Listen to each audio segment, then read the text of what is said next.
মা।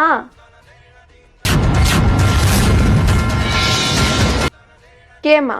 কার মা? আমি আপনার জামাই মা। আমার কোনো জামাই নেই। আমার মেয়েটাকে পালিয়ে নিয়ে গিয়ে বিয়ে করেছে, এখন আবার আমাকে মা বলা হচ্ছে। সাহস তো কম না দেখছি। আমি তোমাকে জামাই বলে মানি না। মা, এই দেখুন আমি আপনার জন্য ফুচকা এনেছি। তুমি কি আমাকে লোভী ভাবো?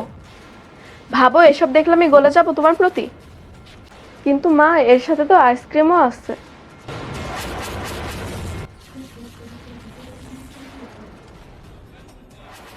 আরে বাবা, আসো আসো, এমন তো হতেই পারে। তোমরা ছোট ছোট মানুষ ভুল করে ফেলেছো। আর এগুলো ভুলই বা কিসের? ভালোবেসেছো বলেই তো পালিয়ে নিয়ে গিয়েছো, তাই না? হ্যাঁ হ্যাঁ মা, সেটাই তো। আসো আসো, ভিতরে আসো বাবা। শুনছো?